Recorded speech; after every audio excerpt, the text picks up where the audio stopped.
Education to order. I am on. Oh, you are? Yeah, just far away. I would like to call this regular meeting of the Board of Education to order. The next regular Board of Education meeting is on Wednesday, March 13th at 7:30 PM in the board meeting room. I draw your attention again to the fact that it's a Wednesday, the 13th. It's after, subsequent to the Board of Finance approvals. With that, I'll move on to the chairperson's report. I do not have a report this evening. I thank everybody for the hard work during the budget. We have just some small modification to make this evening to make the math work, match the work that we did. And some additional updates and policy work this evening, but I will keep my remarks there. I'll move to public comment.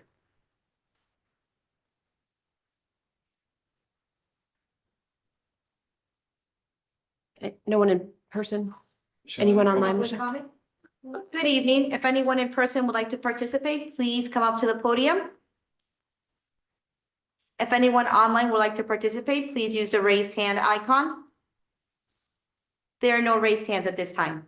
Okay, thank you. Superintendent's report, Dr. Radley. Good evening, everyone, and I trust that the families had a relaxing and rejuvenating February break. Want to recognize 7 of our Darien High School students, and if you don't mind, I'll just read their names out. Anna Gervold, Pasquale Hoffman, Grace Liu, Anika Manguel, Adia Pai, Amanda Smith, and Sarah Williams. They were selected as candidates for the United States Presidential Scholars for their recognition on academic achievement and performance on the SAT and ACT. This program recognizes the best and brightest of our nation's students. Of each year, about 160 students are named as presidential scholars, so we offer them our congratulations. I would like to just formally introduce Ms. Cassie Philpott. Cassie has been hired as the executive assistant to the superintendent of schools. Cass worked for 7 years as a paralegal in Westport and 7 years as employee of Milford Public Schools, where she has served for the last 5 years as the administrative assistant to the assistant superintendent. So if you work all that out, she was Amy's assistant. We extend a warm welcome to Darien Public Schools, Kathy. Thank you. As I've assured last night, Ms. Carrie Snowden was appointed as the Director of Teaching and Learning for Regional 12 School District. We offer our congratulations and thank her for her leadership over the past 3 years. I have conveyed that we will most probably fill up vacancy in interim principal position with the district administrator, either from within the school or for someone across the district, who will serve as an interim until June 30th. Thereafter, right now we're in the middle of a search for Oxbridge, but we're also going to have posted for the Hindley position. We're fortunate that we have a pool of people for Oxbridge. Those screening process have commenced. That may be helpful in this particular process. I'll keep the board involved, apprised as we go along, and I'll also provide an update to the Hindley community for next week. The DHS Orchestra will perform a small ensemble on Thursday, Friday 29th at 7 o'clock. And rumor has it that it has an Irish and Celtic theme to it. So certainly I'll be there. And I extend an invitation to everybody else. I think the Jazz Jamboree is also taking place at 3 o'clock on March 1st in the middle school. And just a wee plug for 308 that's doing Hello Dolly in March. The robotics team, who waits them well, they are off to Battle Bats competition in Norwalk this Saturday. The DHS Unified Basketball team has a game at 3 o'clock on Thursday in the main gym against West Hill High School. And we'll also be participating at Ludlow and as well as hosting Stamford High School in another basketball game next week. We have 100 members of the DECA Club representing about 28 teams who will be competing in the competition, DECA competition, and they will be trying to go to the international competition in Anaheim. So stay tuned, and I'm sure some of those teams will make it there. Today, teachers and administrators at the secondary level, middle school and high school, participated in instructional rounds today. Approximately 50 staff members focused their attention on instructional practices and teaching and learning. It was a successful day today. The Connecticut State Department of Education has released their model leader and educator evaluation sample plan. Our group, PDEC committee, will be looking at that and aligning our work to that. And we have a wee bit of a literacy steering committee update as part of the presentation this evening. And that concludes my announcements. Okay. Thank you. With that, I'll move to student representative reports. Swaha and Brenna, please.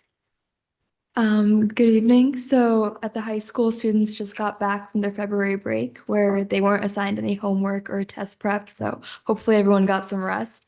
And also the Darien High School library is currently getting a makeover. So we're getting like new paint on the walls, and the students were allowed to vote on which carpet patterns and stuff that they wanted. And our spring sports season is starting off, like preparation for tryouts and stuff is starting. Coming into March, which is usually a bigger month for our school, we'll have the March SAT on the 9th. And it's also Music in Our Schools month. So we'll be celebrating music district-wide, especially with the Darien High School Jazz Ensemble's performance this Friday in the auditorium, which we're so excited to have. And yeah. Thank you both very much. Okay. I'm going to move to table the approval of the minutes. There's a couple of changes. Can I get a second for that? Julie, all those in favor? That's unanimous. We'll take a look at those next week or not in 2 weeks or whenever, the 13th. Board committee reports. Is anybody? Sorry. Yes, go ahead. The curriculum committee, oh, I already did my curriculum committee because it was the same, sorry, I'm a week ahead. She'll learn more later. So. Okay, sounds good. Finance met yesterday. We have a report on that this evening. Anyone else? No? Okay. All right, presentations and discussions, a discussion and action to modify the BOE ad cut list in fiscal year 25 BOE operating budget to $1.21,864,475 or 6.48%. Just to clarify, we're not modifying the ad cut list. We're just making sure that the operating number matches the ad cut list number, correct? Yeah, there were just 2 transmission errors in the way it recorded, and this is what it actually should be. Okay. Are there any questions about that? Okay. With that, we have a motion to approve the 2024-2025 adopted Board of Education budget of $121,864,475, representing a 6.48% increase. I see Mr. Brown's hand up. May I have a second? Julie's, all those in favor? That is unanimous. I can't see Katie. Katie, are you? Oh, I'm your hand sorry. up? Aye. Yes, thank you. So yes, thank you, Katie. That's unanimous. Okay, Dr. Fettigan, presentation on literacy update and play-based learning, and Ms. Droller. Thank you. Ms. Stoller is going to join me this evening. We did, as Ms. Parent indicated, also discuss this recently. We had a robust conversation in the curriculum committee meeting, but since then, we've actually had 2 additional updates with our interaction with the state in this area of our work. So Ms. Droller will share a little bit more of that, and then we'll take questions if there are any after. Thank you very much. Good evening, everybody. So this is going to be a very brief update because we did have our curriculum committee meeting on February 8th. But we received a letter this week from the commissioner saying that there was no reconsideration of the waiver, but that we were committed to scientifically based research instruction based on the waiver that we submitted. So that was a little bit confusing. We also have another meeting with the state on Thursday, February 29th to further answer our questions.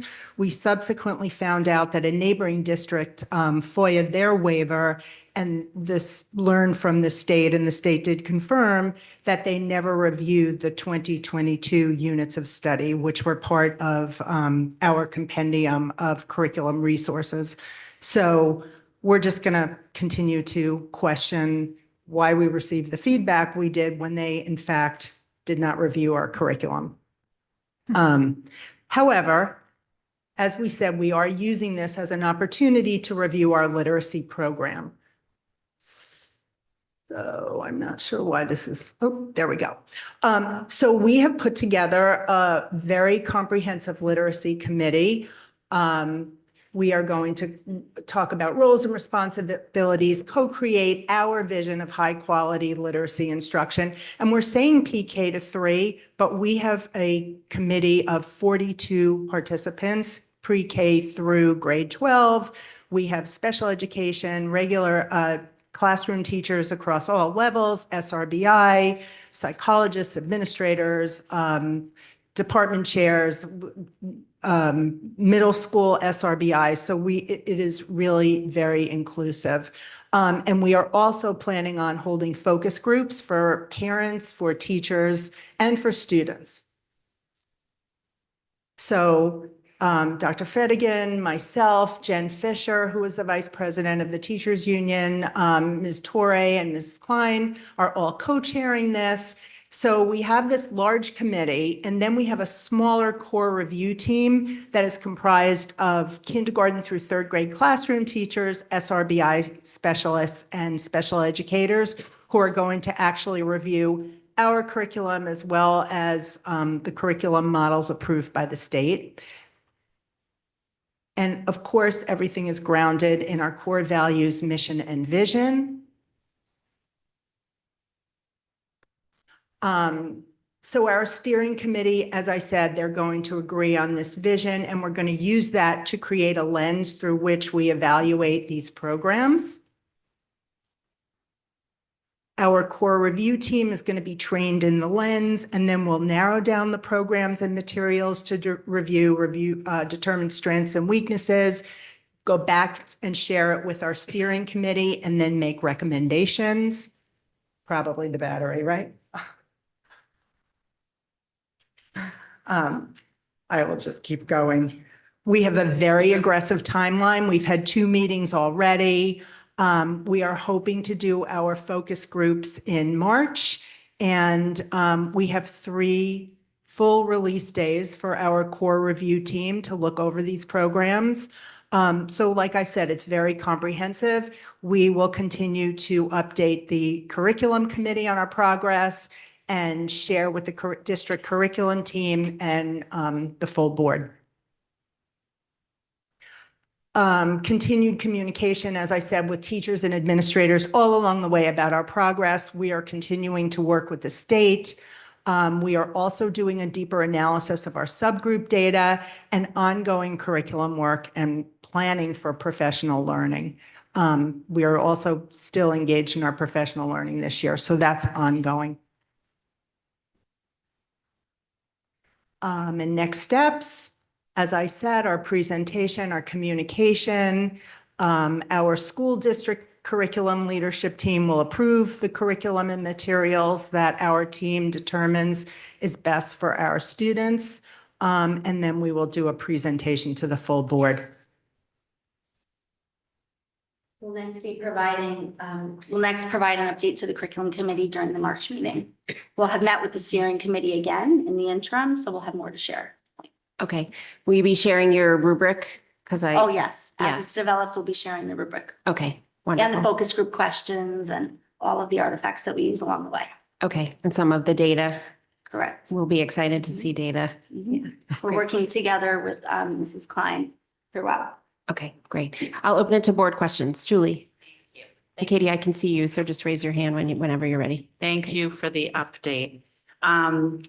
For the vision for high quality curriculum and instruction, is that a vision that's bigger than pre-K to 3 literacy? Is that the idea? And Yes. is that the reason to have such a comprehensive, Yes, such comprehensive Yes, representation yes. on the, okay. yeah, If I could just add to that, Ms. Bess, part of that, right, is because we want to ensure that we're hearing from our teachers at the middle school and the high school level about how our students are making their way through the system with Okay. regard to the continuum of reading.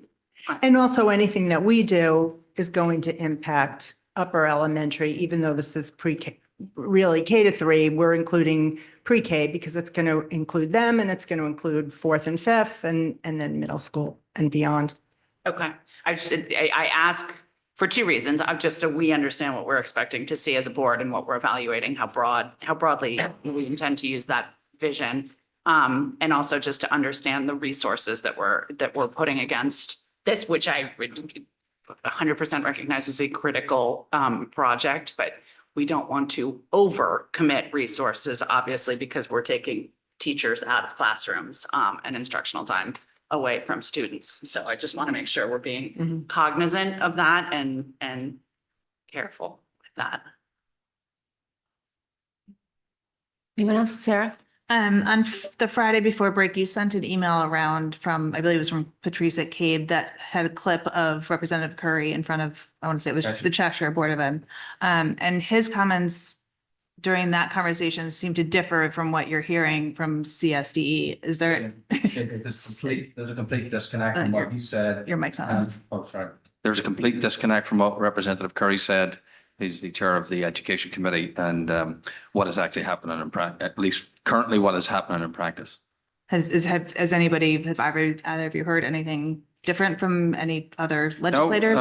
Well, There are a number of legislators that went to Hartford to request an amendment to the legislation.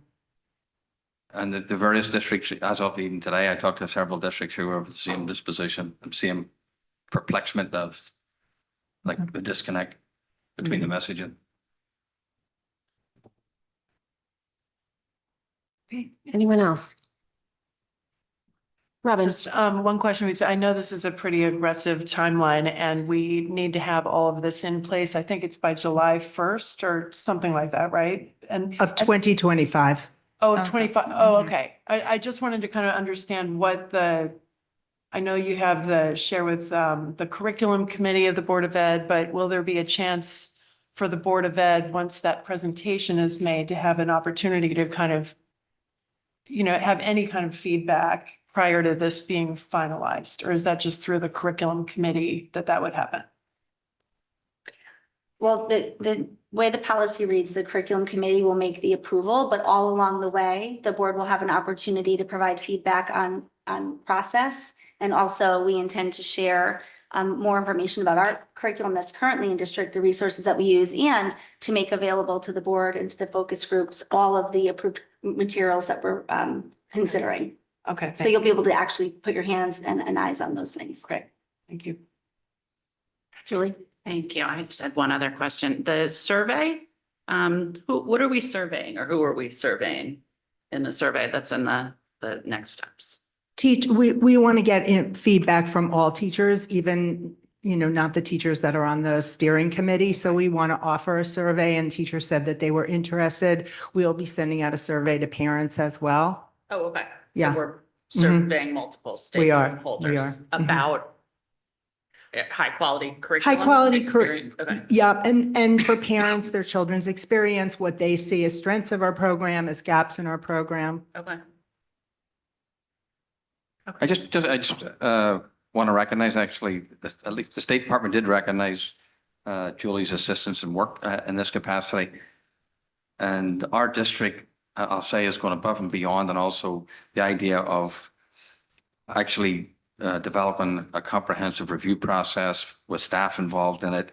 I honestly don't know of another district, nearby district, I've talked to them as of today even, that has actually taken this as seriously. I don't want to comment, that's just probably a bit inappropriate, but many are just staying course and then doing what they have to do. And we've opened this up to a reflective process. That's great. Thank you. Julie, may I ask that when you ask parents, I think it's helpful to ask what they perceive gaps in the curriculum to be, but I think it may be valuable to ask additionally if they have hired tutors or other academic programs explicitly to supplement what they believe to be a gap. We hear that parents do that. So whether or not I think it would be helpful to just ask it straight up. We haven't designed our survey yet. Yeah. That's interesting. I don't know how we would get data on that because I'm not sure that everybody would answer, but certainly consideration. Okay. Thank you for that. Okay. Any other questions? No? All right. With that, we'll move on to presentation on anonymous alerts. No, we got Oh. play to do. Play-based. Play-based Oh, learning. play-based, I'm sorry. We have to play. All of this conversation about teaching and learning is my favorite. So they're calling that up. Again, we had a very robust conversation during the curriculum committee meeting. So this will just be a quick overview. As you know, there has been recently adopted legislation about play-based instruction. So tonight I'd like to share a little bit more about that legislation. Talk just very briefly about what play-based learning actually looks like in our classrooms now. This is currently in practice in Darien Public Schools. We're just looking to really expand our understanding and think about how this relates to our curriculum and also high-quality instruction. Share a little bit about research and also had the connection to professional learning. Okay, so once again, just the legislation requires kindergarten to have play-based learning during the school day. We are going to take a look at making a bridge between pre-K and K. And the legislation also requires us to consider an impact to play-based learning in children in grades 1 through 5. The new law also has a provision in there to make sure that play-based learning is also aligned to children's 504 accommodation plans and IEP plans, if they're applicable. And there's a definition here about play-based learning so that we can be very clear that this is not about free play.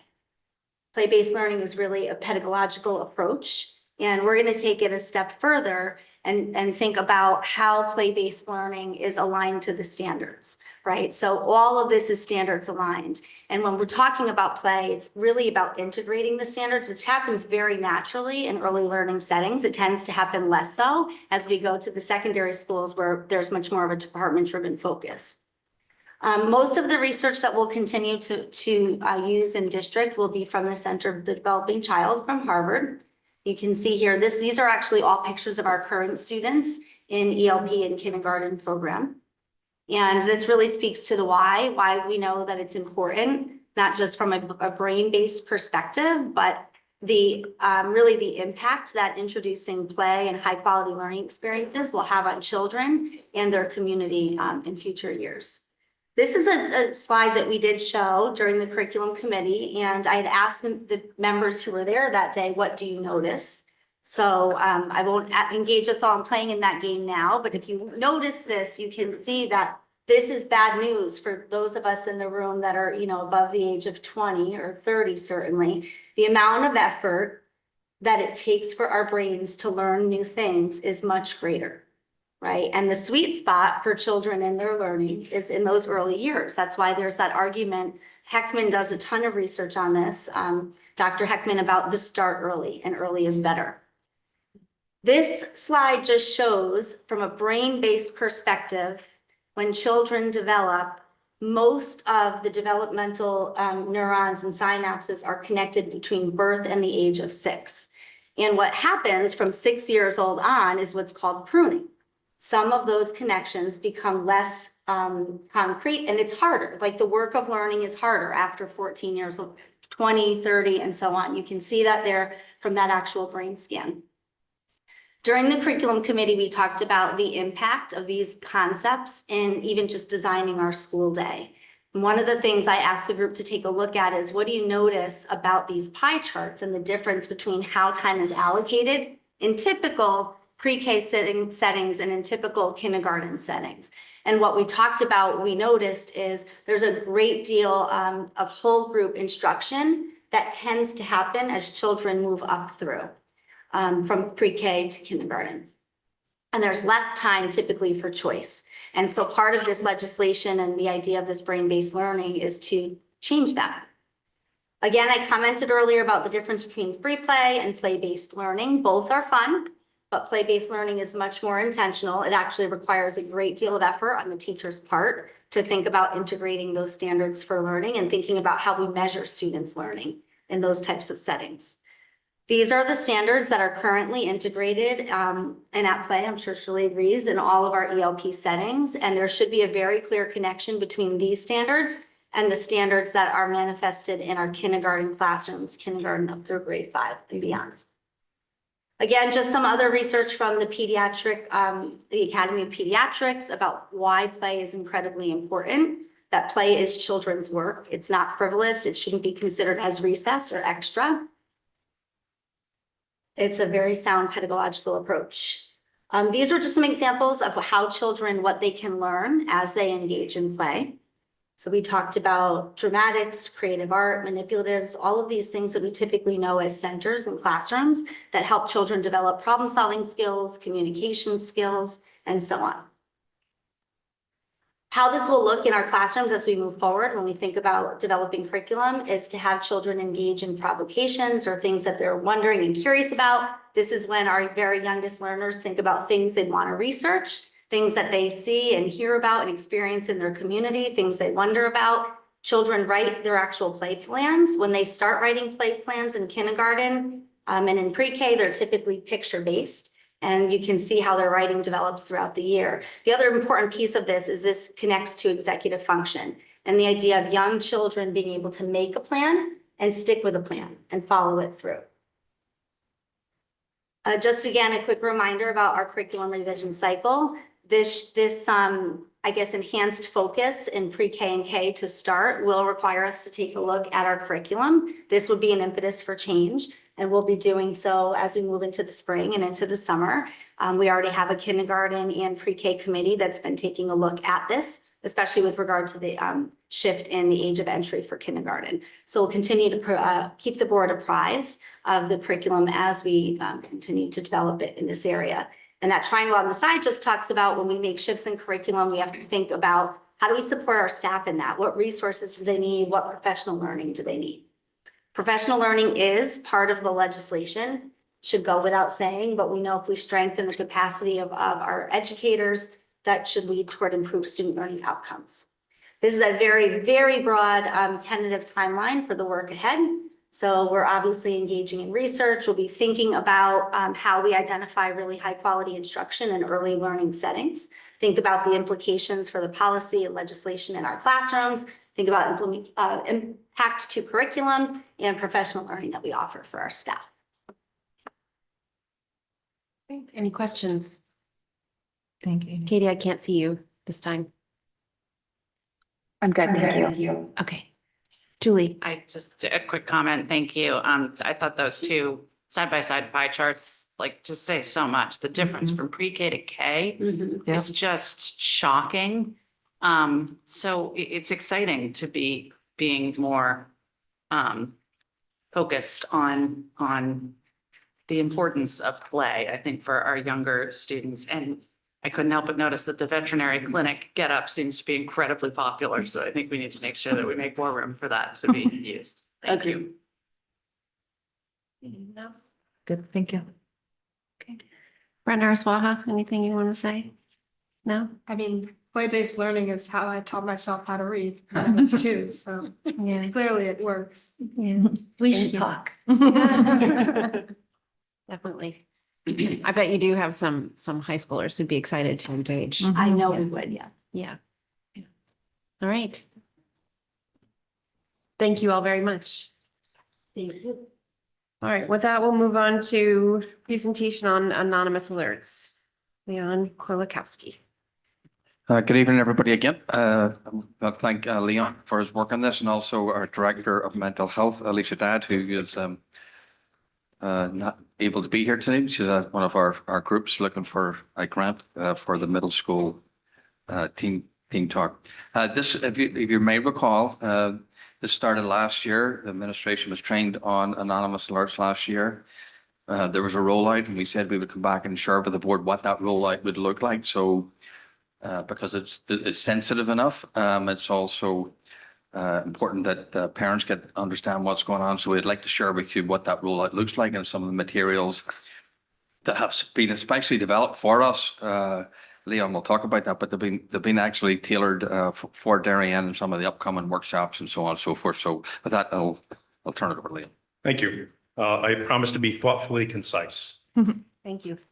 We'll take it. I'm excited to be here tonight to give you the final iteration of anonymous alerts and announce the launch date, which is March 25th.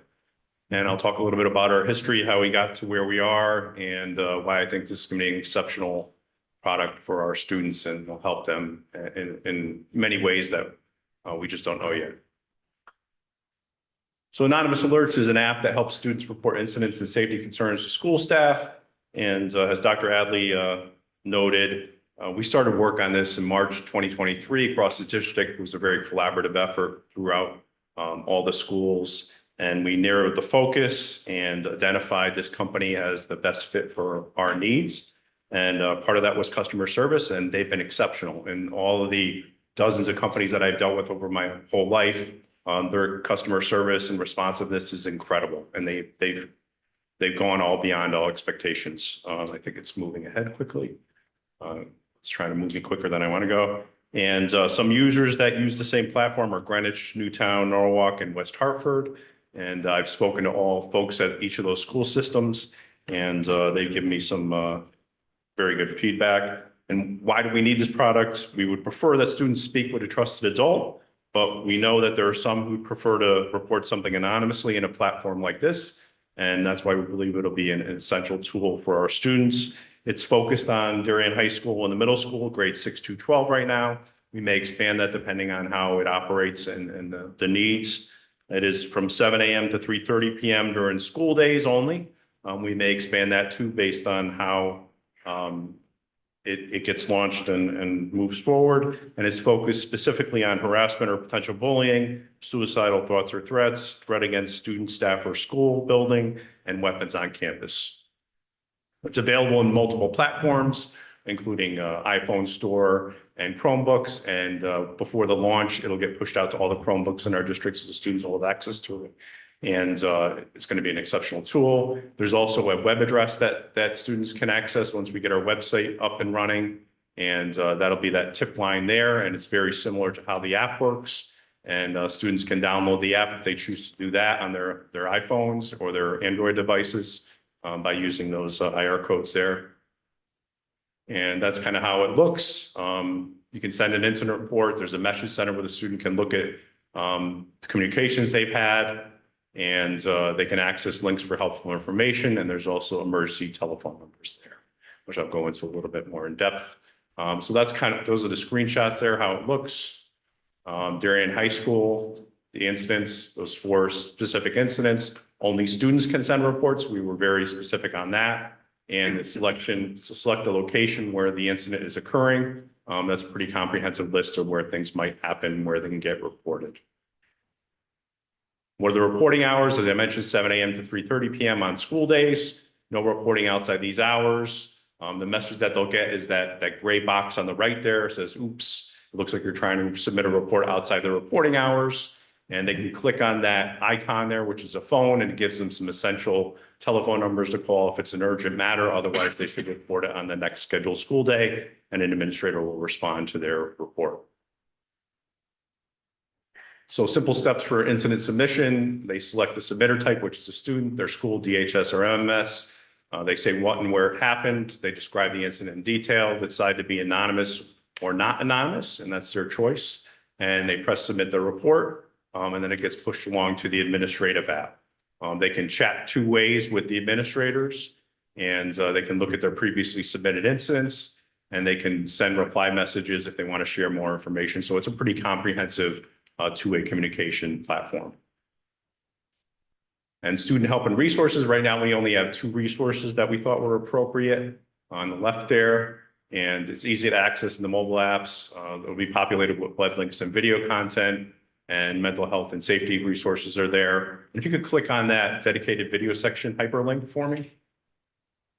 That's a video that the company created specifically for us. We'll play about 10 seconds into it so you can see what that's like. Hello, Darien Public Schools. Let us introduce you to Anonymous Alerts.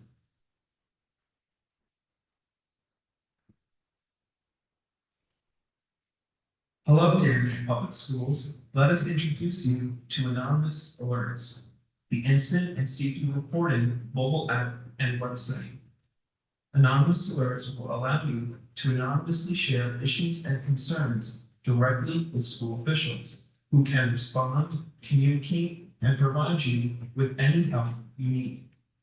Anonymous Alerts is only available for students attending Darien High School and Middlesex Middle School. Thank you. Students can report concerns. So that'll be available within the app itself, and it'll also be available on our website. And it'll be used to teach our students, faculty and staff about the resources that are available.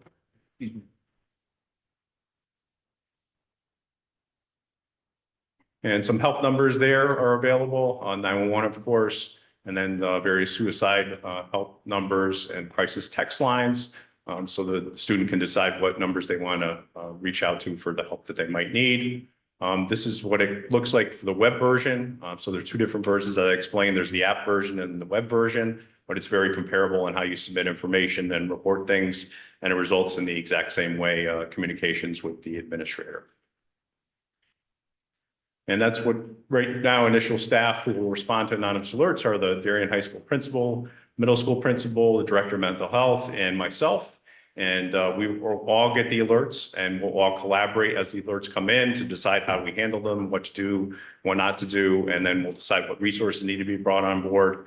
And we have a very experienced team that has a lot of specialties in different areas, and I'm very comfortable with that group for the initial launch, and it's likely we'll move that group out and add to it as we operate the program and see how things work and correct issues that come up.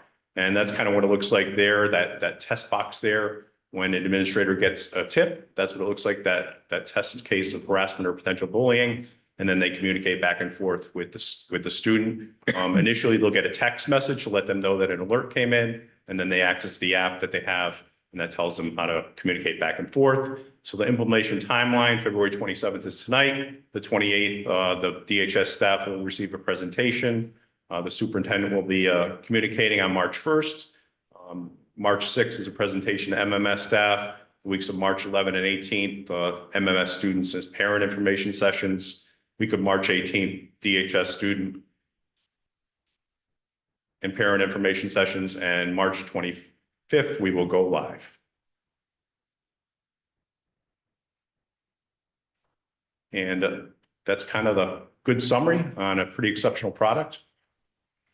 Is there a wee picture, a wee sneak peek at the website or no? Yes, if you want to click on that anonymous alerts icon there on the bottom.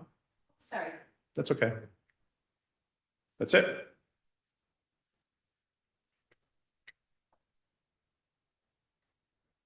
So that's what the website section will look like. It's not live yet. It's a hidden link. We need to do a little bit of work on that, but it's pretty great work by our IT department. And that'll give everyone that visits our site a good summary of how the process works. They'll give them the resources they need, and it'll tell them how they can submit tips and information. And frankly, we saw an incident back in Guilford about a month and a half ago where another platform, they received a tip on a kill list. And they were intervening in that, and they determined it wasn't credible. But those kinds of things can come in, and we believe it'll be a variety of issues that will come in, and we'll be able to mitigate something from happening and then provide our students with the help that they need. So I'm really excited that with the work we've done, we've been very deliberate and careful and surgical in what we put together. And I think it's going to be an exceptional product that'll help our students and create a safer learning environment. Board questions or comments, Kevin? If it's anonymous tip, how do you substantiate it and verify it? Sure. If the student chooses not to give their name, based on facts that they give, we can verify and determine if it's very specific. If they don't choose to give their name, it's a life threat issue. There's ways that we can find an IP address potentially, so we could track down and get the police involved if something like that were occurring. But generally, if they're not giving their name, it's based on the facts that they provide, and then we'll vet it and determine if it's a credible incident and if what needs to be done next. Okay, thank you. Sarah? I'm a little confused as to how you substantiate that they're a Darien High School student or a Middlesex Middle School student. So if I go to that website, the /Darien PS, do I have to somehow prove that I am a student in one of these two schools? On the app, there's a radius. So you can only be within a 5-mile radius of Darien. So there's a circle, so it won't allow people from California, et cetera, to report something, but there's no set on that for the website. So someone from outside the district could pretend they're a student and they could submit some kind of information, but we'll need to vet that in terms of if it's credible and run the information down and then act appropriately. So Now, in your conversations with other districts that have this, has there been a credibility issue or a infiltration issue of any sense? You know, just wondering how much resources could potentially be diverted to false claims. not a lot. Initially, there is a lot of resources dedicated once the launch occurs, typically, with some false information being passed along. But then it levels out and it's typically credible information. And this is from 4 different districts gathering information over hundreds of tips. So once it levels out, then there isn't a lot of information that's passed along that's false. Okay. I'll say that I've used a different type of software, just a different provider. I tend to believe that our young people rise to the expectations that we set them. It's a wee bit like fire alarms. They don't run around the place pulling off the fire alarm, knowing that it's a pretty significant state to put the school in. Invariably, you might get 1 or 2 reports that are pranks or otherwise, but that my experience has been in the other schools that have had that settles down, and that's the reason why the limited time period that we have is just to try and work out how it feels, any kinks in it, and with the idea of expanding the time period. Julie? Thank you. Can you tell us a little about what the plan is for the student and parent information sessions? What those are going to look like, how they'll. Sure, the principals are arranging those, and they're going to use the student video that was specifically created for our district. There is a student PowerPoint and informational session, very similar to what you saw tonight, to explain to the students how it works, how they can access it, what they should be doing, what they shouldn't be doing. And the principals are going to be arranging for those information sessions. Okay, and they'll be held at the schools Yes. during the day, during the evening? During the day, Okay. yes. And hopefully recorded so that people who aren't able to attend. The student ones, the no, I don't think parent. they'll be recorded. The parent one, they're talking about a Zoom and or an Okay. in-person. So I think that's very possible to record them for those that can't attend. Okay. Absolutely. And if I can just follow up on one more thing, I think some of the things we talked about in July, when we last talked about this, were concerns about privacy. Mhm. So I think that's something that should be addressed pretty clearly. I think there are concerns about abusing the system or playing with the system.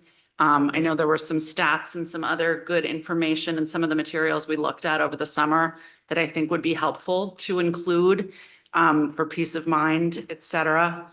And I had one other thing and it's going out of my head. Oh, couching it. I understand Dr. Dad couldn't be here this evening, which is completely understandable, but putting this together in a bigger picture purpose, this is very logistical, how it works, very pragmatic, which is important also. But I think it's key to explain how this is part of, a bigger purpose we're trying to serve for our students and their safety and well-being. So I just want to make sure we don't lose sight of that. So as we the roll this out. impetus for this was exactly that. Right. To create welcoming and safe learning environments for our young people. And the impetus was out of the mental health concerns that we have had and we continue to have and try to recognize for our students.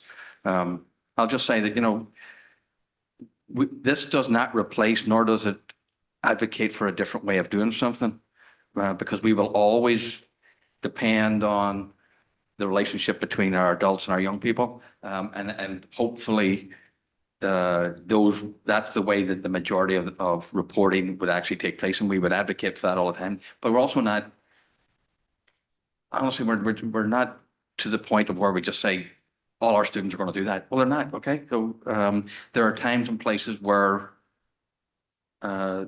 students would want to do something in a different way, and if this is address a couple of needs of students, it will be well worth it. Actually, I don't mind. If you don't mind me. We've got 2 students down here. You haven't heard about this before, I don't think. I'd be curious as to what you think, or if you have any questions. Go ahead, Brenna.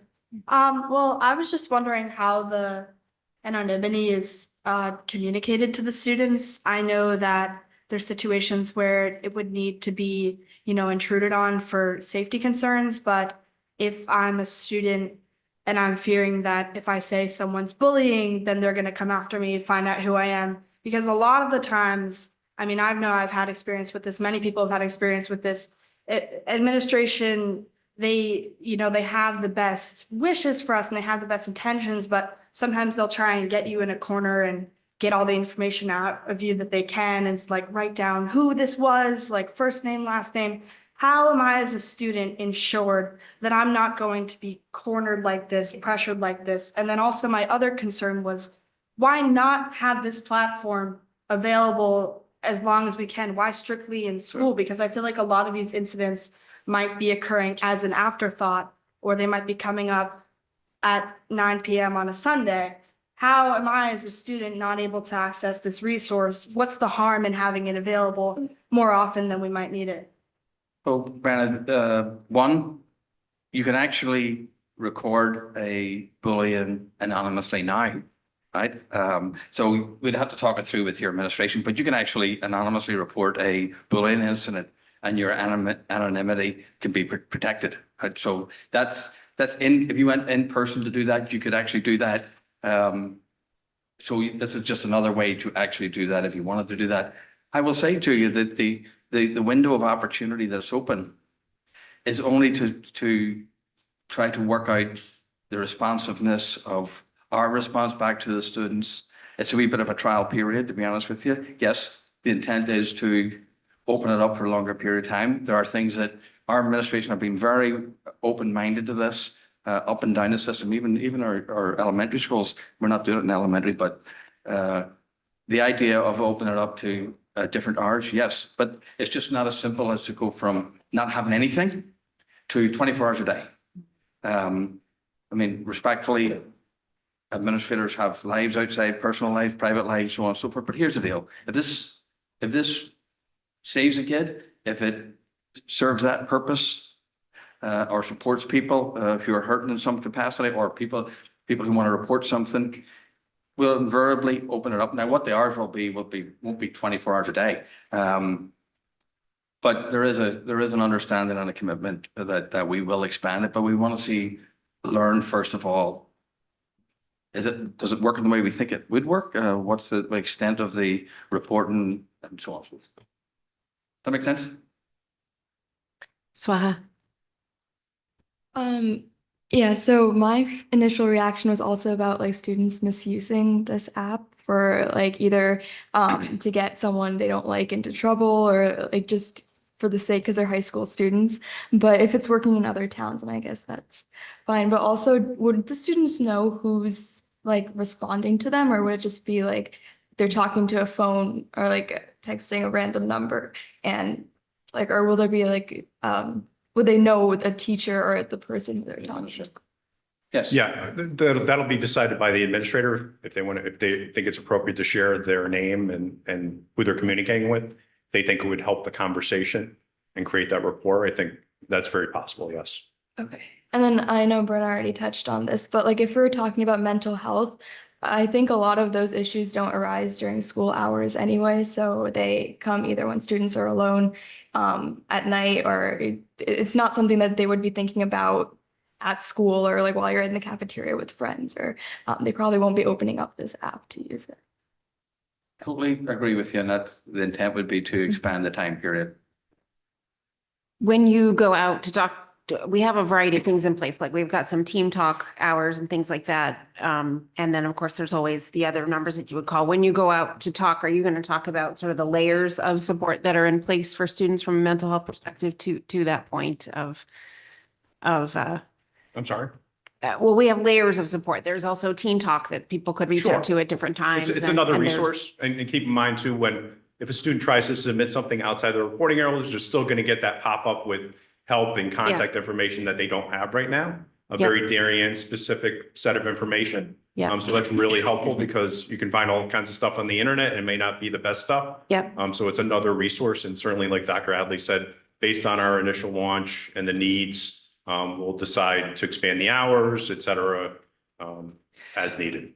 But I think when you go out and communicate it, if you would Yes. make sure that you all please, and I'm sure you're intending to, would communicate those layers of support that would exist outside of these hours, whether or not you intend to expand this.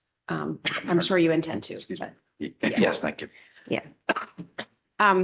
my question is, well, first, I wrote down Greenwich, Newtown, and West Hartford. What was the other place that put this, the other town that put this into place? I missed one. Newtown, Norwalk, West Norwalk. Hartford. And then, my question is about the nexus, if you will. So let's say somebody reports so-and-so is having an underage drinking party at their house, or so-and-so has inappropriate pictures of other so-and-so that isn't happening at school. How is that working? Yeah, so that would, the intent of it wasn't to report things like that. Right. That's why we're very specific on the incident report, and we're hoping that that guides students in their reporting. But Okay. if we get something extraneous like that, we'll have to handle it on a case-by-case basis and do what we think is appropriate based Okay. on the information that we're getting in. Okay, And whether it's, really, this is a student life safety focus. Okay. It's not anything other than that, and that's really the sole focus right now. okay, So that's why we'd like to keep it that way. okay, And that's why we were so precise in how this was structured. No other district asked and got what we got from this company. Yeah. Because we needed it. And Okay. I think that's a attribute of this company that's incredible. And I think that's why it's going to be a much better product than we would have gotten something that was more boilerplate, so to speak. mhm. Okay. I think parents and students or community members and students may need help understanding that that is truly the focus Mhm. versus an incident report, because I Right. think the initial instinct is to think that this is just a recording. It's not a turn it in type thing. Right. Absolutely not. So I think it's pretty important Yeah, that's, in your communications, please, to hit that. Robin? Just one thing, I do think also the timeliness of the response and follow-up will be very important to the extent that students are reporting things, and if they don't get any response, then there's a concern that they could say, well, they're not doing anything. And if it's that limited number of people at least initially, Yep. that are responding, my only concern is, because they're very busy and they're in meetings all day long, the principals, and, I just would want to make sure that there's some kind of a protocol in place or a process to make sure that if these come through, that someone is able to respond and do the follow-up that would be needed, at least in an appropriate kind of a time frame. Yeah, I mean, we've kind of discussed that, and the expectation is maybe based on similar districts, maybe we'll get 4 or 5 a month, which is pretty Okay. manageable. Given there's 4 folks that are monitoring it, and we'll collaborate, and if it needs to be a priority, we'll set all other work down and we'll focus on this. But we'll make sure that we're responsive and that the student knows that we're communicating with them very quickly and getting them the help they need. Thank you. Brennan, that's the same type of reason why we're keeping it to the time period for the moment. Because our staff had the question, what happens if I'm traveling home? What happens if, right? So we want to make sure that when we commit to something, we commit to it and promise on it, we deliver on it. So I'd like to do that thoughtfully. Right. Okay. All right. Thank you very much. Thank you, for Ann. being Thank you. here. Thank you. Thanks, Liam. Oh, does anybody? I don't. Okay. All right, discussion on January 2024 financial report and possible action on, well, there aren't any transfers, but possible action on budget transfers. Wait for it to come up.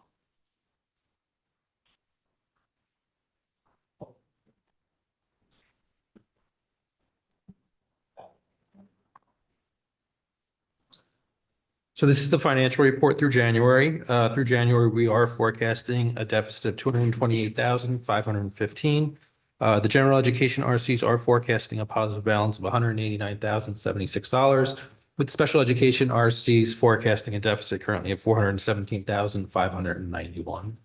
Overall, salaries is a negative variance. This is primarily driven through turnover, which was not achieved this year.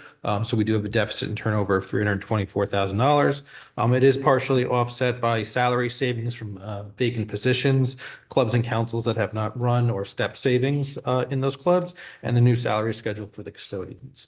Operating is running at a deficit of $265,000. And this is primarily driven for the deficit in special education tuition of $141,000 and special education consultant services for $139,000. Fixed is a positive $182,000.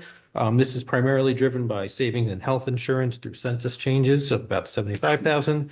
We did release a little bit of funds in unemployment insurance as that is trending lower than anticipation. And then utilities are trending positive by almost $100,000. Equipment is forecasted slightly positive as well. Revenue is forecasted currently at a deficit of $136,239. This is primarily driven by excess costs, which is fallen short of expectation of by $140,000. We did receive our first excess cost reimbursement of just over $2 million. The reimbursement rate is tentatively set at 68%, which is much lower than anticipation. The state had claims in excess of their budget by about $24 million, which meant that they were not able to fully fund excess costs based on the tiered thresholds that they had set earlier in the year. We do have a filing due March 1st, and so this could change slightly. And then that balance of excess costs will be received in May. We did actually get the first installment today, which is an update from Finance Committee. And there are no transfers for this month. Any board questions? We went over it in finance, so, okay. Thank you very much. All right. Discussion and possible action on proposed revision to board policies. March and Julie. Go ahead, March. So the only change from what was submitted previously is that we removed policy 9170, which is going back to the policy committee. In policy 9150, I think the board still needs to decide whether it wants to include the language on qualifications of the board members in paragraph 2. And the rest of the changes are legal in nature. All right. So it sounds like unless somebody has anything else to discuss, let's chat about the qualifications of board members. It looks like, Marge, you are not recommending it based on the fact that it's unenforceable. So Shipman and Goodwin, it's not their favorite language, but they said that if we wanted to have it, it wouldn't, there's no legal issue. But, at times you could run into a problem with trying to enforce it, which the question is, do you want to take that chance, I think. And generally, we've tried to go through our policies and take out most things that are unenforceable. We don't always, though. And Shipman and Goodwin has a minimalist philosophy where the Yes. policies are concerned. Yeah. Okay. Anybody want to, I think we have just some folks who like it and some folks who don't. Yeah. Right. I mean, I'll chime in. I like the language, but I like for a policy to be as clean as possible and to be enforceable. I think that's kind of a ground rule for policies, and this is not terribly enforceable. So I would prefer to move forward without it, being my inclination. Okay. Dave, I think you liked it, correct? Yeah. Yeah, I mean, as drafted, in addition, it is desirable. It is desirable. There's not much to enforce as drafted. So, but again, this to me just seems to be expressing a wish, hopeful thinking. There's no enforcement mechanism built in, so I'm fairly indifferent. Okay. But I think it just goes to speak to expectations. Okay. Robin, do you have an opinion? I tend to think that a policy should be enforceable. So I mean, I think I agree with Julie in that sense, although I understand your point about the legal piece about it is desirable. So I mean, I could go either way, but I think just generally it could be an awkward situation if you came into a kind of a thing about, well, whether you were in kind of honing in on some of these things that, I just wouldn't want to have that kind of situation arise, but I don't know. Okay. Sarah? I certainly see both sides of the coin, like I think most of us do. I to your point of we've been trying to clean everything up and just pull out as much as is extra, for lack of a better word. I think I'm fine taking it out. Okay, Katie? I don't have anything new to contribute beyond what's been said. Okay. I actually like it in there, despite the cleaning it out, because while we don't enforce it. Again, it does note that it's desirable. And I think the one case where we might use something to check ourselves is where we need to go fill a vacancy. And we might want something to sort of describe as a board, what we think a board member is. And I think it provides something for the board to organize itself around. And so I think it has some value for that purpose. Beyond that, we don't really have much that we enforce on one another other than putting each other into positions that we elect within the board. But beyond that, we really don't enforce on one another, if you will.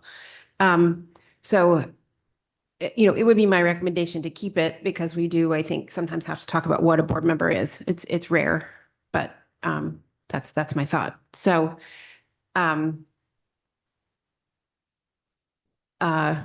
that said, we can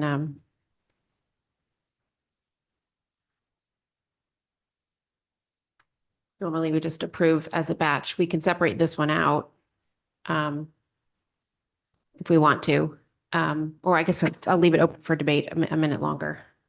Could we just take a consensus? I mean, I'm fine either way. So if there's, Yeah. I hear your point. I mean, I honestly can argue it both ways. I'm Okay. very in the middle. I Yeah. understand your point. Yeah. I mean, that's a Okay. valid point. Yeah. Okay.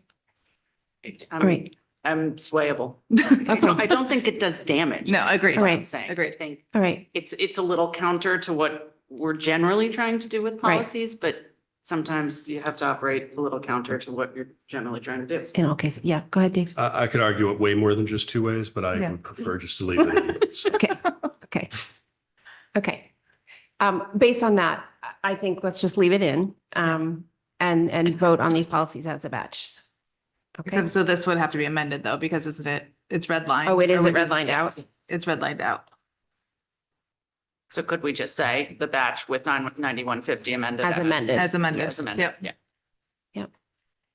Okay. Let me find my motion sheet. All right. May I have a motion to approve the proposed revised Board of Education policies 4430 sudden cardiac arrest awareness for intramural and interscholastic athletics, 5275 Title IX of the Education Amendments of 1972 prohibition of sex discrimination and sexual harassment of students, 5300 students' use of the district's computer systems and internet safety, 9210 transaction of business, 9130 oath of office, 9150 qualifications of board members as amended. That's Dave, seconded by Julie. All those in favor? That is unanimous. Thank you all. Okay, personnel. We just left that in as placeholder. I think that you're up to date on all of the personnel. Okay, great. All right, the last thing we need to do is vote on the contract agreement between the Darien Board of Education and the Darien Secretaries Union. We've seen this, but Marge, do you want to provide any additional? No, I think we, as you know, went to mediation and it was a deal where everyone was a little unhappy, I think. Okay. So those are good deals. Mhm. I don't know if Rich wants to give the finance. We'll just mention again, we were successful in getting another salary schedule adjustment for new employees going forward. And so that would be the fourth of the 4 non-certified bargaining units. Great. Okay, any questions? No, all right. With that, may I have a motion to approve the contract agreement between the Darien Board of Education and the Darien Secretaries Union? That is Sarah, seconded by Julie. All those in favor? That's unanimous. Okay, public comment. Oh, I'm sorry, Dave. I just had a quick comment before we're voting. You missed me. I just want to say thank you to Rich and Marge for 4 out of 4. Thank you. Yes, I'm sorry, I didn't see your hand. Thank you. Okay. All right, with that, public comment. Good evening. If anyone in public would like to, in person, would like to participate in public comment, please come up to the podium. The chair will recognize you. If anyone online would like to participate, please use the raised hand icon. Eric Brown, you are unmuted and recognized. You'll have up to 3 minutes to comment. Please state your name and address for the record. You're still muted, Mr. Brown. Gotcha. Hi, good evening. My name is Eric Brown, and I'm the attorney for the paraprofessionals union, also for the secretaries union. I'm here tonight to speak about, I'm getting an echo, I don't know if y'all are hearing. I'm here to speak about the proposed cuts to the instructional aides. So I wanted to talk about what occurred at the last Board of Education meeting. Our union had been made aware from a group of our instructional aides that there were proposed cuts, and they're very concerned about the cuts to the positions. As you know, earlier this year, and you just voted on the secretary's contract, but earlier this year, we also negotiated a collective bargaining agreement with the district that created a great deal of goodwill between the district and the paraprofessionals union. As a result of that agreement, the members of the bargaining unit felt seen and valued for the work they do in the district, and that value was clearly reflected in the new collective bargaining agreement. But now we've become aware that the district is proposing to cut instructional aid positions, and that has dissolved much of the goodwill that was built following the contract negotiations. The affected instructional aid, and we're not sure exactly just yet of the number, are likely going to be worse off after the cuts than they are currently. The success of the last contract negotiations is not going to impact those instructional aides who see their positions cut. And it's led some in our union, particularly those who are facing the cuts, to question the good faith of the district in the bargaining and the competence of the union as well. Particularly if cuts were on the horizon or was negotiated. Now, I want to emphasize the union has a very good and strong relationship with Marge Sion as a result of the last 7 negotiations, and also with Rich Rudel. They were fair negotiators. They did an excellent job and built a high level of trust between the union and the district's negotiators. But our membership is still concerned about the possibility that positions are going to be cut. We think that the last set of bargaining showed that both the district and the union have the interests of the children, the students, that the paras and the instructional aid serve as priority number 1. And it goes without saying that the instructional aides are the front-facing personnel who work directly with the students on a daily basis, building strong and powerful relationships with the students on their educational journeys. But the economic impacts of the cuts are going to be real. We understand that if the cuts are made to the instructional aid positions, that those instructional aides will be offered positions either as building subs or as special ed paras. Mr. Brown, you're at time. If I could just have one more minute, please, and I'll finish up. I can't give you a minute, but you could finish a sentence. There are concerns that there's going to be grave economic impacts for those instructional aides who are moved to the building sub position because their wages will be cut. They will no longer be members of the union, and they will lose non-wage benefits. That's a concern, so we ask you to revisit those cuts. Thank you very much for your time. There are no more raised hands at this time. All right. With that, may I have a motion to adjourn? That is Julie, seconded by Dave. All those in favor? That is